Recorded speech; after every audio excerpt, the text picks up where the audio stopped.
cornered. The mother has no option but to meet her fate on the ground.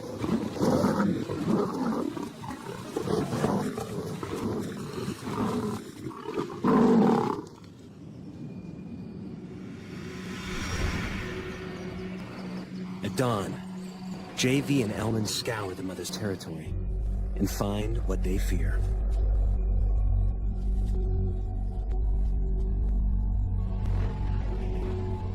Their leopard, brutally injured, dying.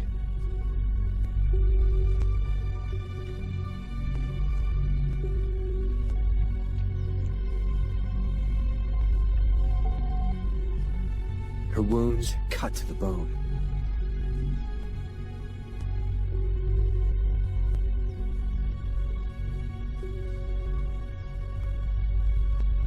They watch as life slips from her torn body, and their window into the world of leopards closes.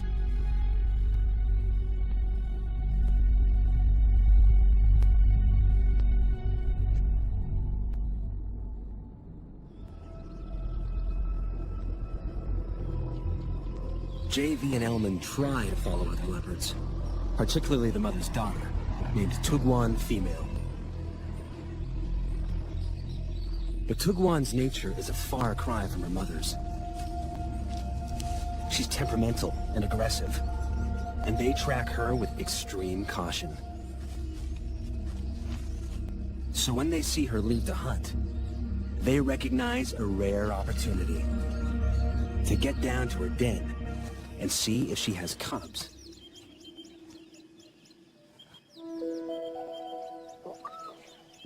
What JV finds changes his life. A tiny female cub emerges from the den.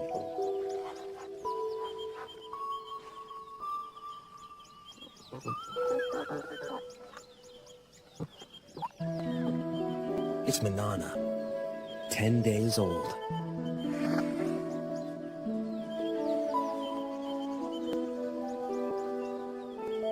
JV's window into the world of leopards opens once more. As a single parent, Tugwan must hunt, or she and the cubs will starve. So, in their first weeks of life, Manana and her brother are often left unguarded at the den.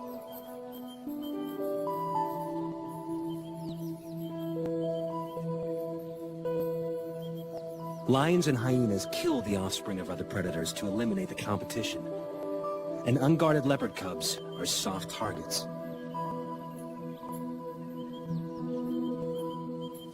But the dense bush and cavernous rocks of the Tugwan riverbed protect this den like a fortress,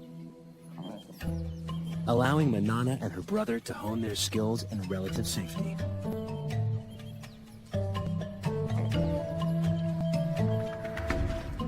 New creatures awaken their earliest hunting instincts. But it takes a little longer to grow into climbing.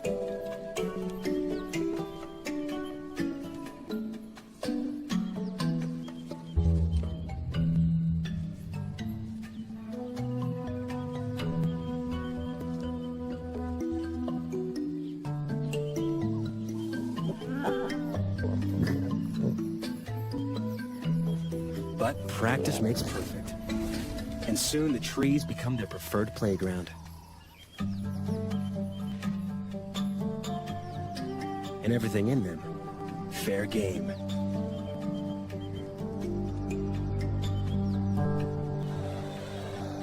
Manana soon learns that tackling prey that bites and hisses is harder than it looks.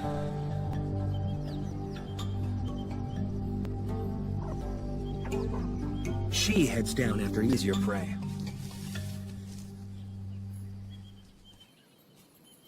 As the cubs grow, so too will the size of their prey, until at 1 year, they will be ready to catch full-grown antelope alone.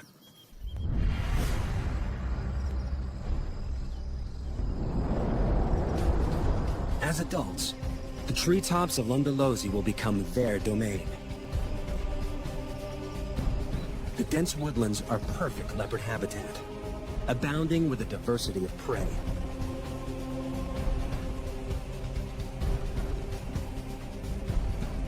But with that prey comes other, larger predators.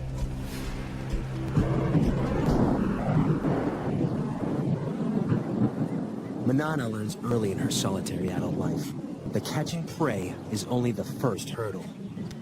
Keeping it is always a far tougher task.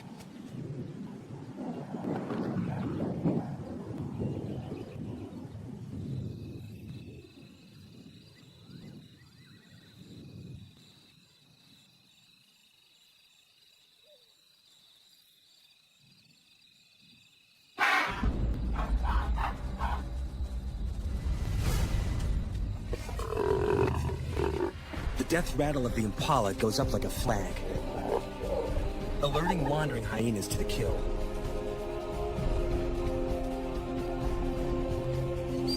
They'll stop at nothing for a free meal, and with a bite that can crack bone, they make deadly enemies. Manana is in mortal danger.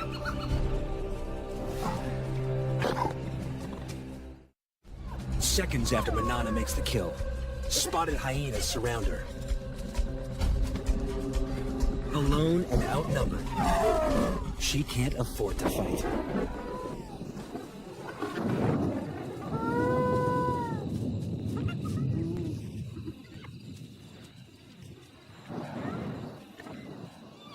The hyenas, on the other hand, can't help fighting.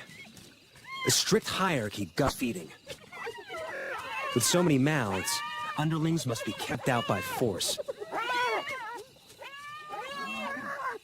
Soon, the feeding frenzy turns into a riot, allowing Manana to sneak in and steal back her carcass.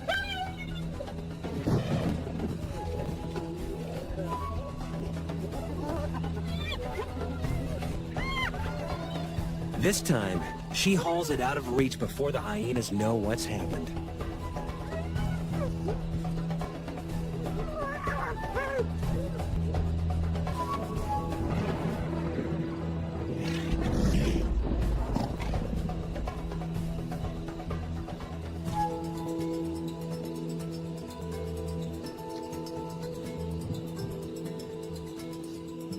She eats her fill while she can.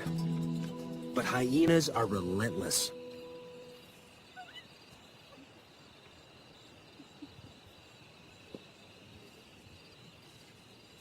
The scout remains to stake out the tree and wait for Manana to make a mistake.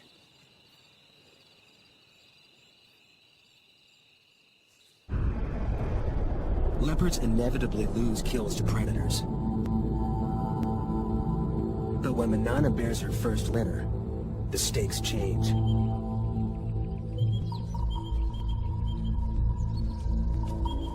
Predators are a constant, mortal threat to leopard cubs. Here in the Kruger National Park, they kill 1 and 2 infants. But even at only 4 years old, Manana proves to be an excellent mother. Her den sites are all but invisible.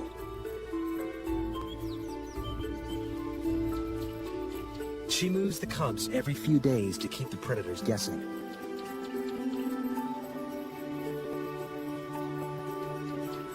Never staying in one den long enough to build up a telltale scent trail.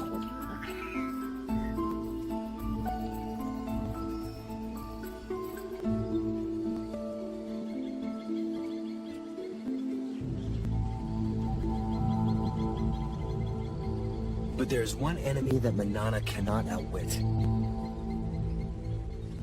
And JV knows it all too well.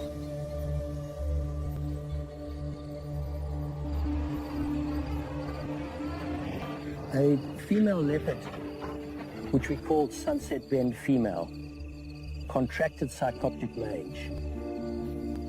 And I believed at that time that it was a natural process and that I should not interfere. And I watched and filmed while she deteriorated and eventually died.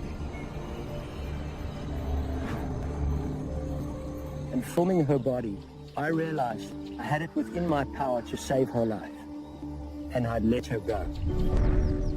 When Manana and her cubs contract the same mange, he is forced to make a controversial decision. Sarcoptic mange is caused by a mite that eats away the skin. In the wild, it's a death sentence. But this time, JV won't stand by and watch Manana die.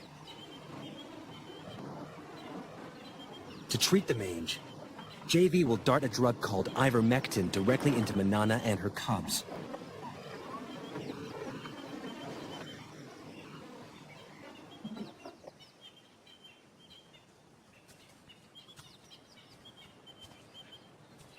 Elman tracks Manana to a dense grove of trees. One cub is on the ground below. The other in the low branches. They must move fast. The darts will hurt. Manana may see it as an attack on her and the cubs, and fight back.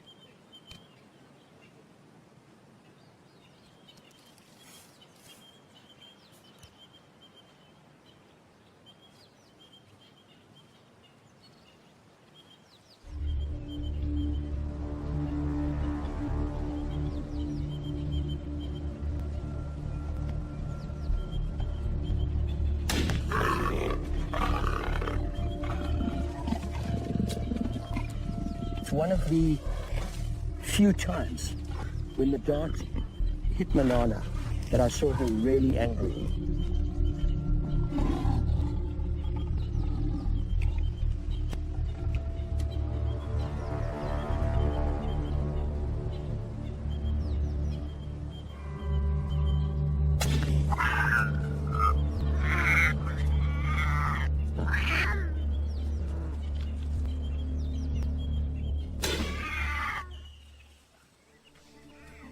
The risk is worth it. 3 weeks later, Manana and the cubs make a full recovery. JV's intervention gives Manana another 14 years of life. And her cubs survive the ordeal to become some of Lundalosi's most successful leopards. But Manana's next litter is not so lucky. A new threat terrorizes her territory. Male leopards. Territorial males kill cubs that aren't there so that females can bear their cubs instead. When two competing males invade Lundalosi from either side, it turns into a killing spree, as they repeatedly destroy each other's offspring. After losing 2 consecutive litters, Manana makes a move to end the slaughter. She seeks out one of the males and entices him to mate.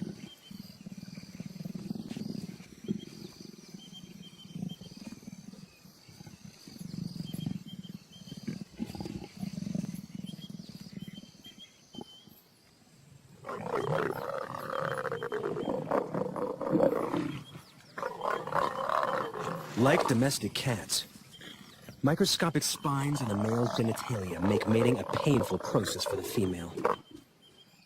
A process she must repeat every 50 minutes, day and night, for up to 5 days straight.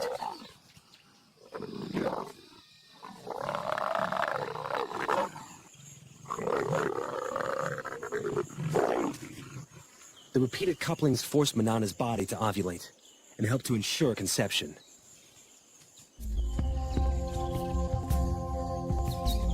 When the ordeal finally ends, she crosses her territory to find the other male and endures it all over again.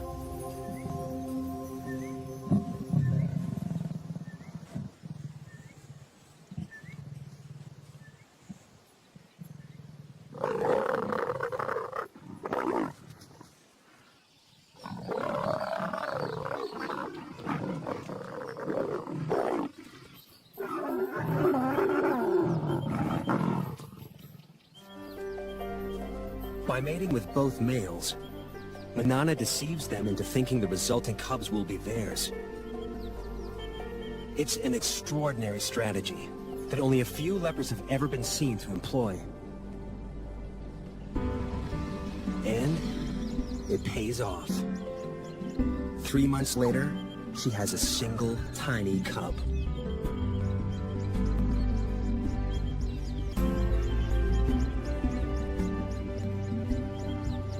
Usually, there are 2 or 3 cubs in a litter.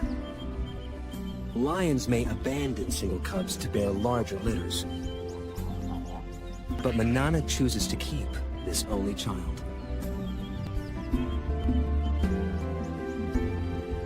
The rocky den hides many inaccessible crevices, and its perimeter is guarded by dense thorn trees.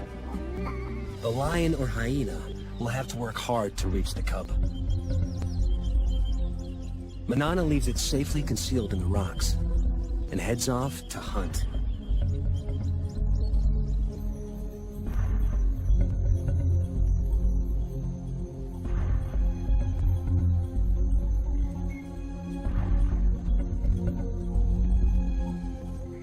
But today, Manana's not the only predator on the prowl.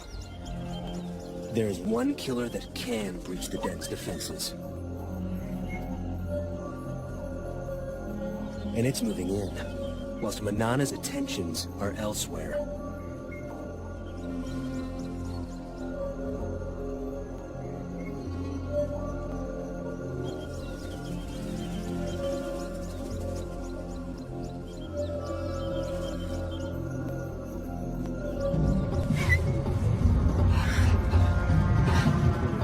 Hunt failed. Manana heads home.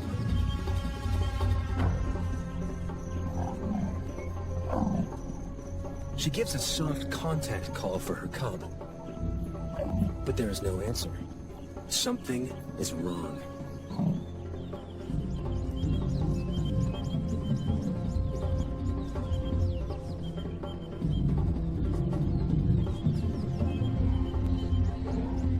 It takes only a second to recognize the killer. An African rock python, swollen with a cub-sized meal.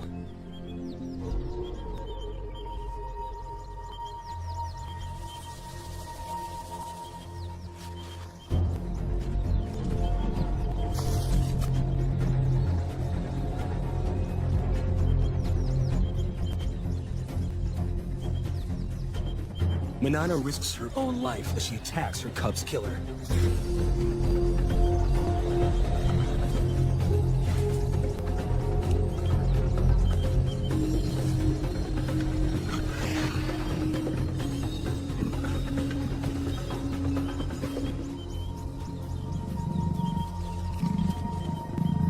The python retreats into the thorns.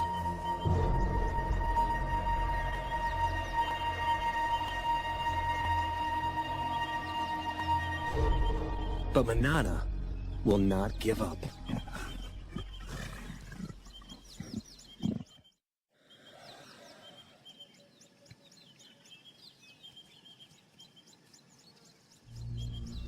For 3 hours, she lies silently, staking out the python's cave.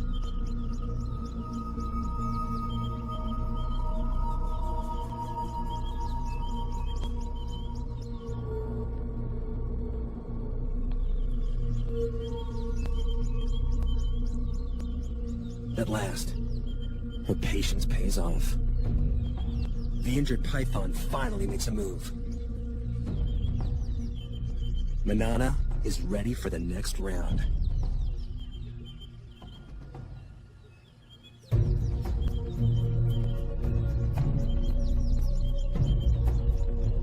She waits until it's clear of the cave.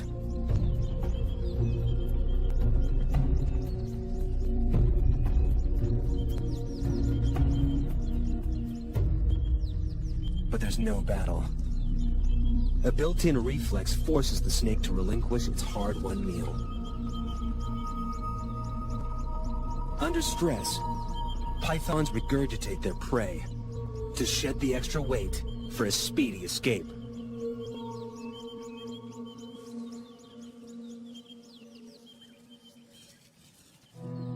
But Manana has abandoned the attack.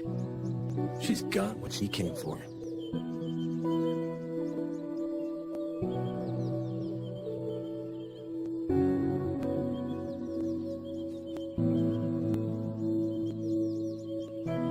After the python disgorged her cub, I thought Manana would go after that python and kill it. But there was no act of revenge. All she wanted was her tiny cub back. We tend to think of leopards as instinctive and animals without emotion. That is completely untrue.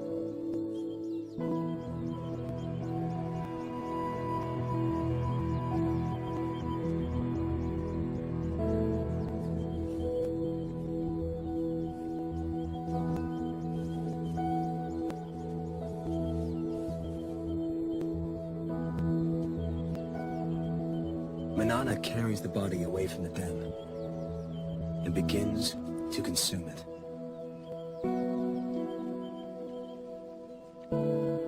Manana knows that her cub is gone. By eating that cub, I believe that she was going through a ritual.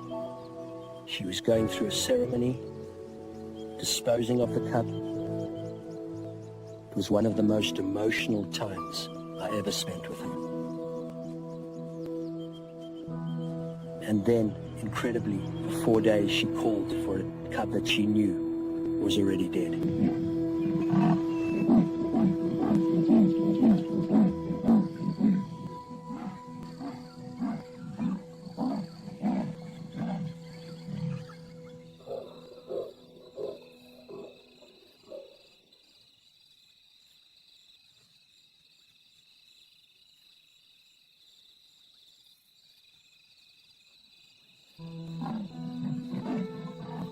As a filmmaker, it's hard to just turn your camera on and capture the scene because it cuts very, very deep.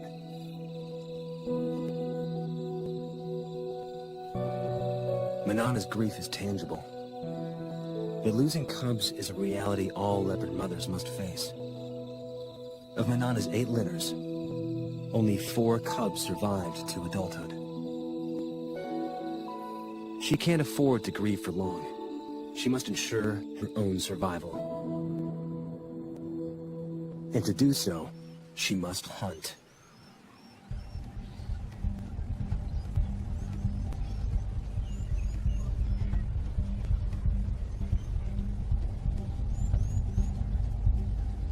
Her 15-meter vantage gives her a bird's-eye view on potential prey.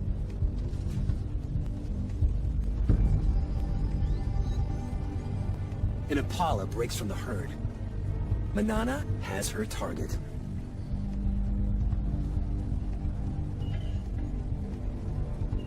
Now, it's all down to timing.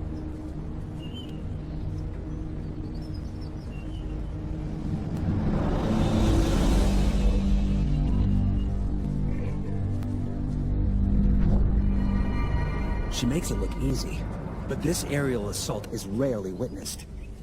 It takes a perfect set of circumstances, the right prey in the right place, perfect timing, perfect precision. But it means nothing until her belly is full.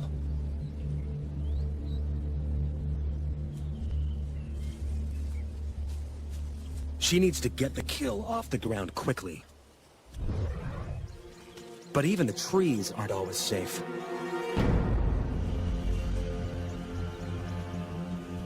Lions are the leopard's #1 enemy in Africa.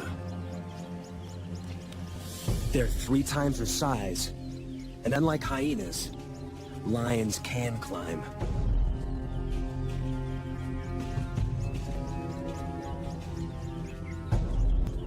Like her grandmother, it's a threat she can't escape.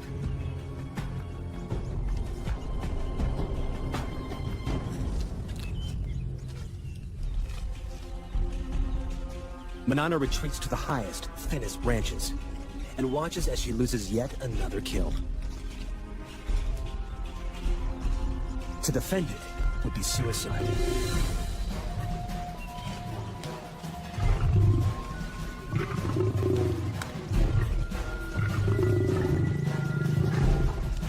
pride's forces grow.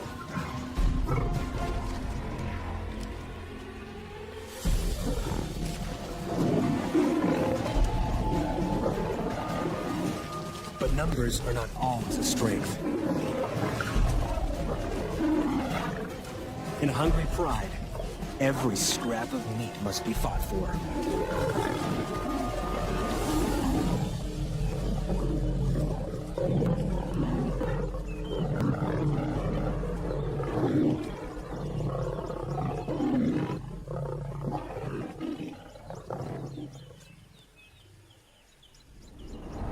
With the enemy distracted, Manana makes a swift exit.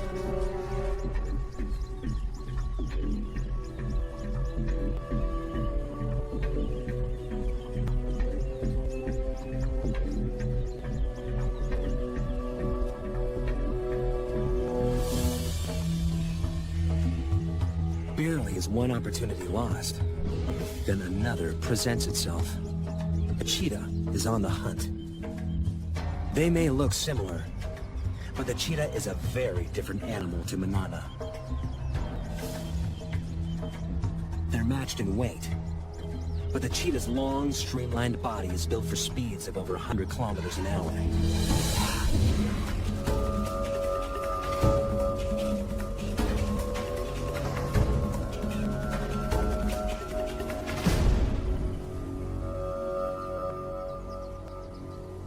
While Manana's is built for stealth and strength. This is one opponent Manana can intimidate.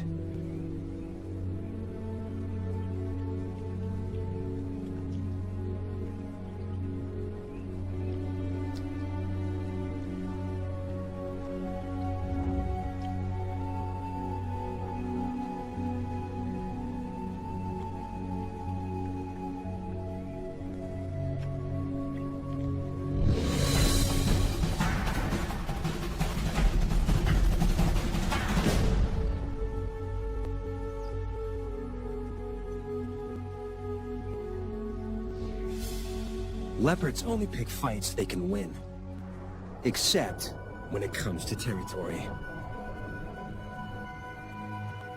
Females will fight to the death for the rights to prey, habitat, and ample den sites.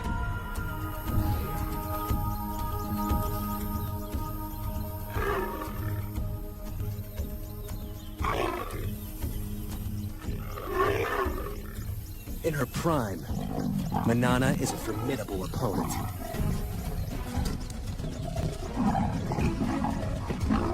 She holds Londolosi's best territory for most of her life. But keeping it means fighting often. And risking severe injury.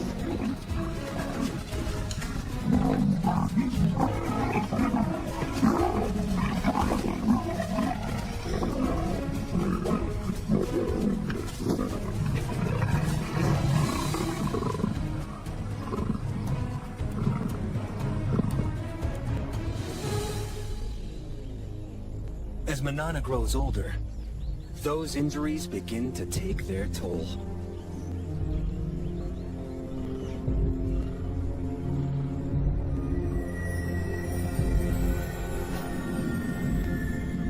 She's now an old leopard of 16. She's lived more than 4 years longer than most wild leopards, and her body is shutting down. She can no longer afford to fight for territory.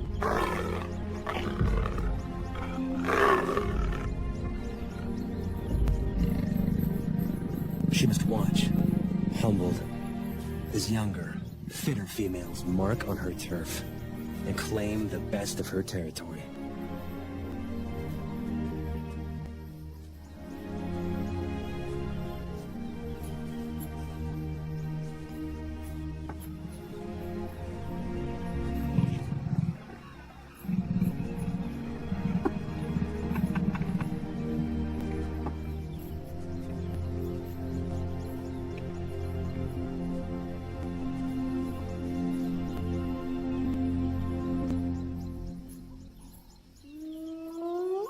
A familiar whoop gets her attention.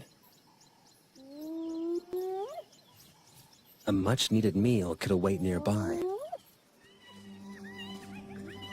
Scavenging from the hyenas that plagued her youth now helps to keep her alive as an old lady. As usual, they fight over who has the right to feed. It's getting tougher and tougher for her to hunt, so if she can scavenge some meat from this kill, it'll keep her going for a while. And as the meat gets separated and spread around, she may have a chance to pick up a piece of meat and jump into a tree. But while there's so many hyenas, it's very, very dangerous for her to go in now.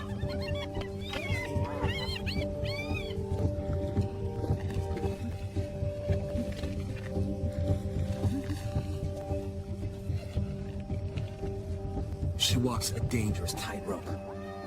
Scavenged meat could keep her alive. But if she's discovered, the hyenas may attack.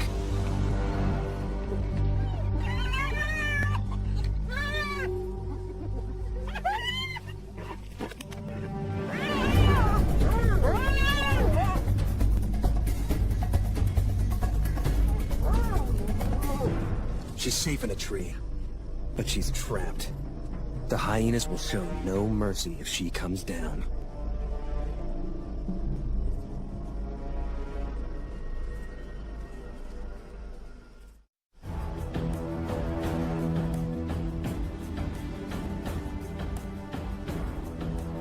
Manana waits for hours in the blazing sun.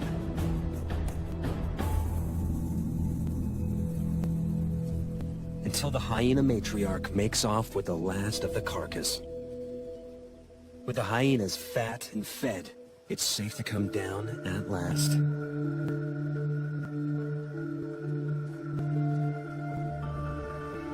The ordeal has cost her precious energy. Energy she will struggle to replace. 6 months down the line, every day of life for Manana is one that JV doesn't expect. He heads out regularly to check up on her.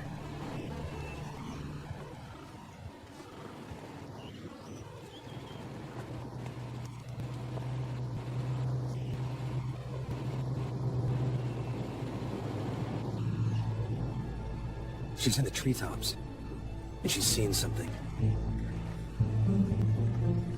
She'll eat anything she can catch now, no matter how small.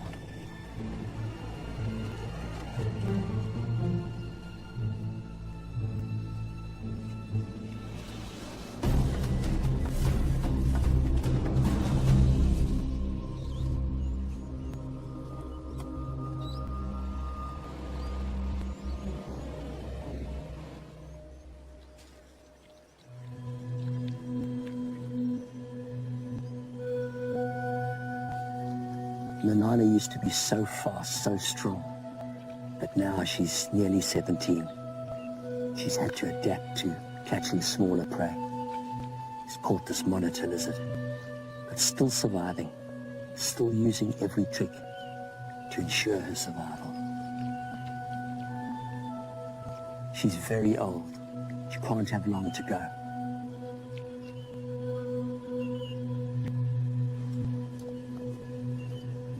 JV moves to sit with her, perhaps for the last time. Okay, my goodie. In just a few weeks, she will be 17. A record age for a wild leopard. The equivalent of 85 human years old. Okay, girl. He chuffs to her, a sound of reassurance that she would use to calm her cubs. Okay, girl.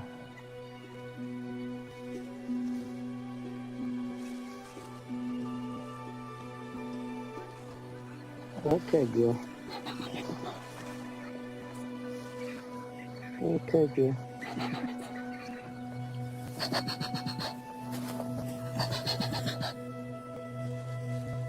He does not fear her, nor she him. They have earned each other's trust.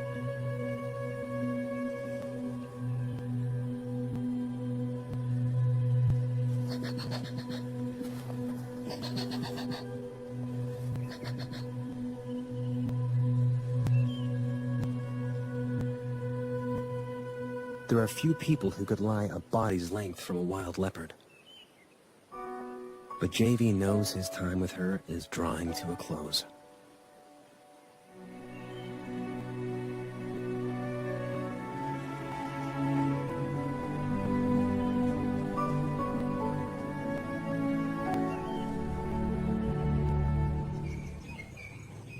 Soon the day comes where JV no longer finds Manana anywhere in her territory.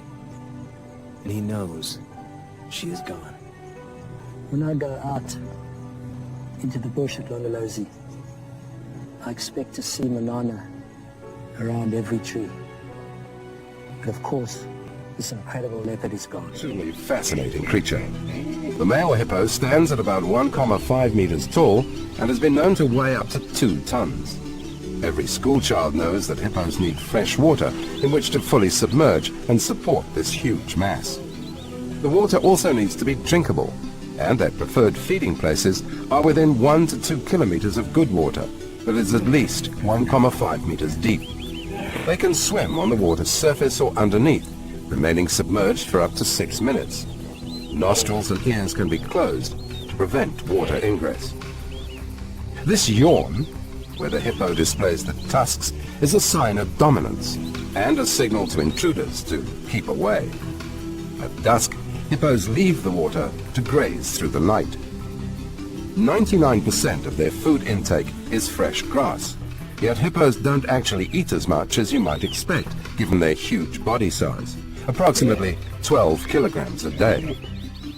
Hippos give the impression of looking a lot more docile than they really are, but beware. They are officially classified as the most dangerous mammals on the African continent. Stay away from hippos and take extreme care if planning to view them.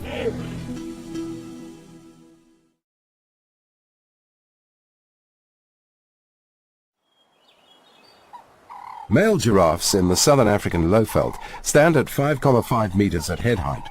They are larger than the females and have 2 felt-like horns which are thicker.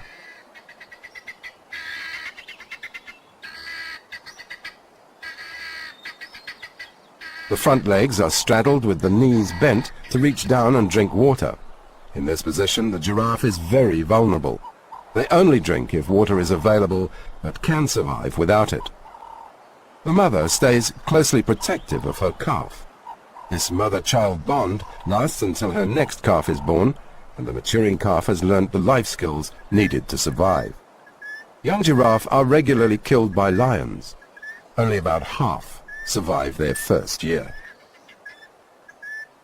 These giraffe are feeding on protein-rich leaves and shoots at the top of acacia trees in the Kruger National Park, the most important source of food for giraffes. Twigs and branches are pulled into the mouth by the giraffe's long tongue. Small twigs are chewed and swallowed, including the thorns. They also eat the flowers and pods of certain trees. All is washed down with large quantities of digestive saliva. Notice that they soon move on from one tree to the next. This is because the acacia tree has a natural built-in defense mechanism. When eaten, the tree exudes a bitter chemical substance, tetanin, noxious to giraffes. So they have to be quick to avoid the bitter substance contaminating their food.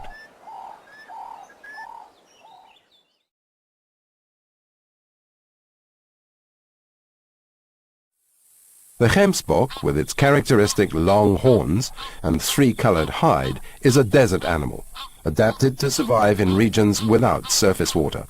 They're commonly found across Namibia and Botswana. These gemsbok are filmed in the Kalahari. Gemsbok obtain their water by digging for bulbs, tubers, roots, and desert fruit. They graze principally at night, when their body temperature is cooler and the moisture content of the grazing is higher. Both males and females make full use of their long, sharp horns for fighting, to demonstrate dominance. In contests, bulls sometimes stab backwards over their shoulder, puncturing their adversary with their tips. The horns are also used for defense, slashing against their predators, such as hyena.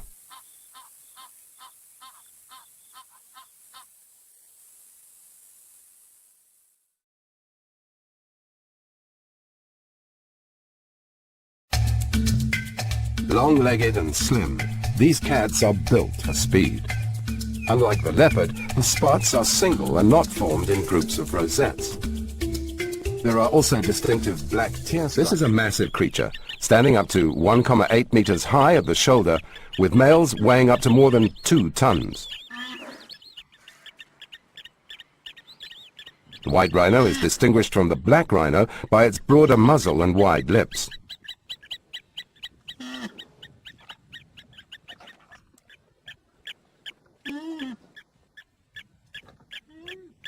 Here is a female with her calf typically at her foot.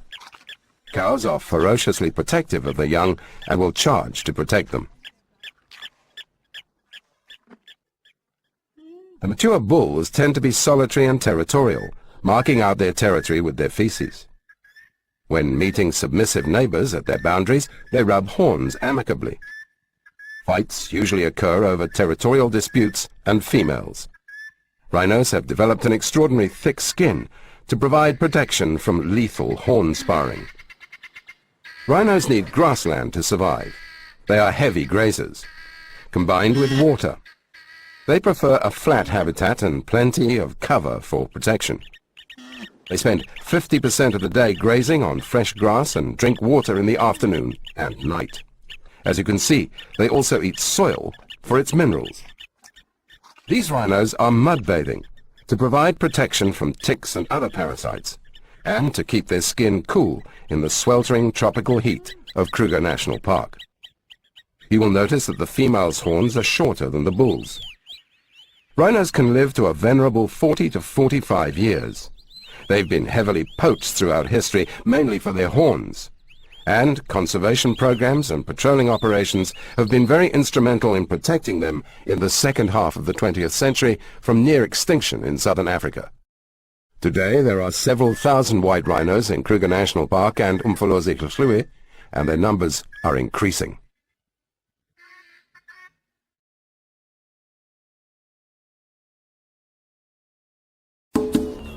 The other cat of the big five, the leopard's distinguishing black spots, are grouped in clusters of rosettes, unlike the cheetah's jewel spots. Adaptable and resilient, leopards are able to survive in a wide range of varying habitats and live right across South Africa, even not far from urban areas and in and around farmland, as well as arid zones. This leopard, filmed in the Kruger National Park, has taken its prey high into a marula tree to eat it without being harassed by scavengers. They eat and hunt anything, from small rodents to larger antelope, reptiles, fish, primates, and birds, depending on the habitat. Interestingly for a cat, they also eat fruit. They hunt principally at night, but during daytime too, especially where good cover is afforded, by stalking to within 10 meters of the prey, followed by a short chase and a pounce to kill, delivered by a bite to the skull, neck, or throat. The leopard is a solitary cat, unlike the lion. Both sexes mark out a territory with urine. The male's territory overlaps the female territories, allowing him privileged access to the females for mating, and vice versa, the female's access to the male's food.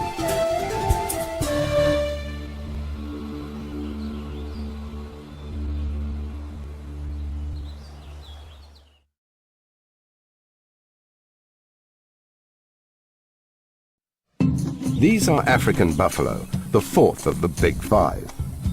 Much like thick-set, heavily built cattle in appearance, buffalo have characteristic horns. Thick, wrinkled bosses across the forehead, from which the horns protrude sideways and downwards, curving upwards to the tips. These are large, bulky animals that need to eat a lot, almost 20 kilograms per day of protein-rich grasses, preferably, and other greenery.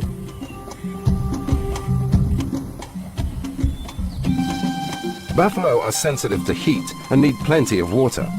Here they are enjoying a watering hole, drinking and wallowing to cool off in the afternoon heat. They often need a drink twice a day and need habitats that have plenty of rainfall. As well as the cooling effect, wallowing is also part of the buffalo's social activity. A way of... Willkommen in Afrika. Nehmen Sie Platz und begleiten Sie Kevin und Mara bei der aufregendsten Safari Ihres Lebens. Eine atemberaubende Reise von der namibischen Skelettküste über den ganzen afrikanischen Kontinent bis zum Gipfel des Kilimanjaro.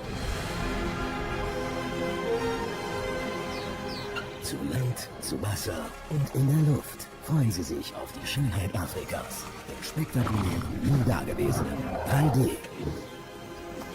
Produziert vom 3D-Pionier Weltschlossen.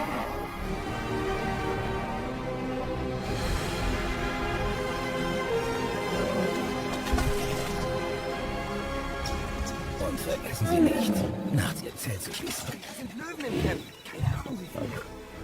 Dieses 3D-Abenteuer wird die aufregendste Reise Ihres Lebens.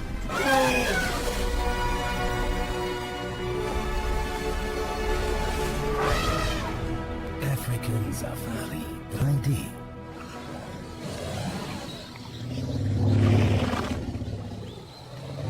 Entdecken Sie Afrika hautnah.